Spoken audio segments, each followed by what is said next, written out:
But I'm going to North Carolina on Wednesday, planned now.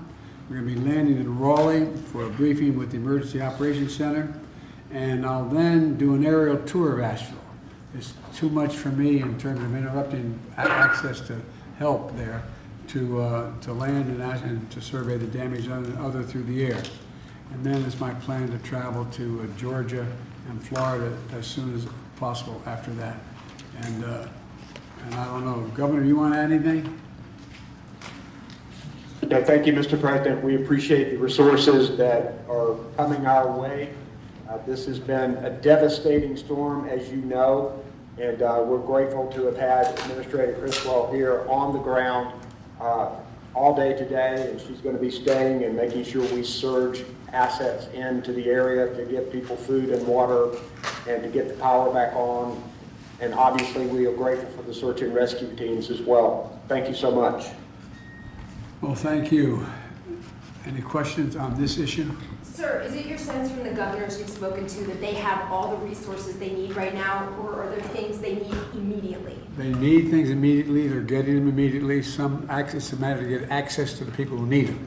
And so that's why we're talking about land bridges, to be able to get the Defense Department in there, to get water, for example, from a place that, in fact, they can't get to because the roads are gone, the roads are closed.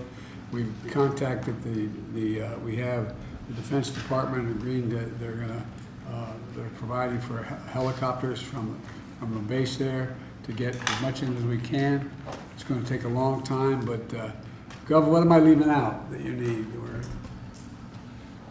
We've talked about a lot of resources that we need, medical, making sure that we are getting additional helicopters for land bridges, search and rescue. All of those things are happening now. We just know that the commodities are going to have to continue in for weeks because, for example, Asheville, the largest city here, and that supplies a lot of the water, their water system is completely down. So getting water in here on a sustained basis is going to be critical, and we are discussing the strategies to continue those efforts and to surge those efforts. Mr. President and Governor Cooper, Donald Trump has accused both of you of ignoring the disaster. He is lying. Let me get this straight. He's lying. And the governor told him he was lying. The governor told me he was lying. I've spoken to the governor, spending time with him, and he told me he's lying. I don't know why he does this.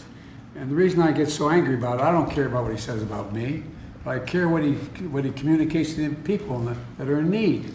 He implies that we're not doing everything possible. We are.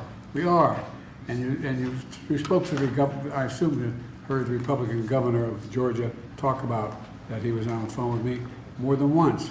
So that's simply not true, and it's irresponsible.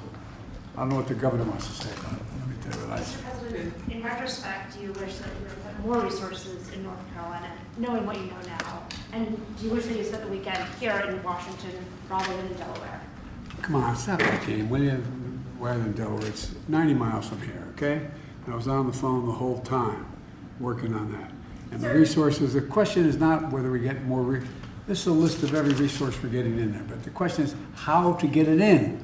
It's hard to get it from point A to point B. It's hard to get it if some of these roads are wiped out, communities are wiped out. There's no ability to land, there's no ability to get trucks through, there's no ability to get a whole range of things through. So, I mean, anyway. Mr. President, when I sound frustrated, I am. Can you talk a little bit about the death toll? We were speaking in the briefing today about it could be as much as 600, maybe 700. That's such a huge number for the United States of America. Well, first of all, the death toll, the confirmed death toll is high enough, well over 100. Okay? There are roughly, correct me if I'm wrong, Gov or Dan, but there are about 600 people still unaccounted for, if I'm not mistaken. Is that about right? Well, we know, Mr. President, because cell phone service is down, yes, that there are a lot of people who haven't been able to get in touch with them. But what's happening now, and we're getting assistance from you to coordinate even more efforts, is we're doing door-to-door welfare checks on people to make sure that they are accounted for. We know there will be more deaths because this was an unprecedented, devastating storm that was something that people in North Carolina in Western North Carolina have never seen before. So we are working as hard as we can to get in touch with everybody and to make sure that we are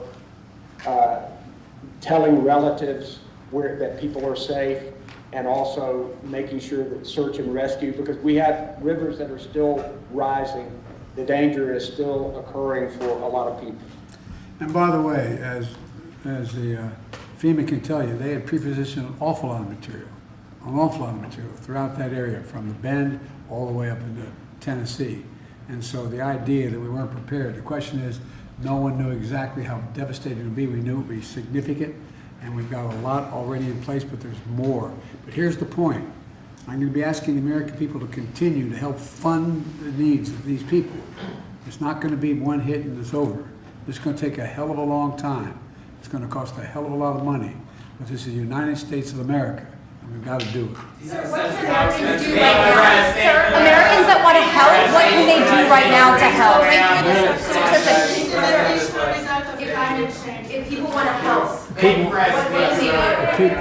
they do? You guys, the president is still taking questions. Go ahead, sir. If people want to help, there's means by which they can contact, who should they? The American Red Cross. Contact the American Red Cross and get as much, Excellent way they'll of get contributing, information. which works very closely with FEMA. And by the way, as the governor said, we're working on making sure that the hospitals are up and running and they have the capacity to deal with the concerns of people and the needs. So there's just a lot to do, and this is just beginning. And we've been through this before, but not like this. This is the worst ever. Is this a consequence of climate change, Mr. President? Absolutely, positively, unequivocally. Yes, yes, yes, yes. Thank you. Mr. President, when you put out speaking, we're mentioning the guy. Thanks, everyone. Thank you.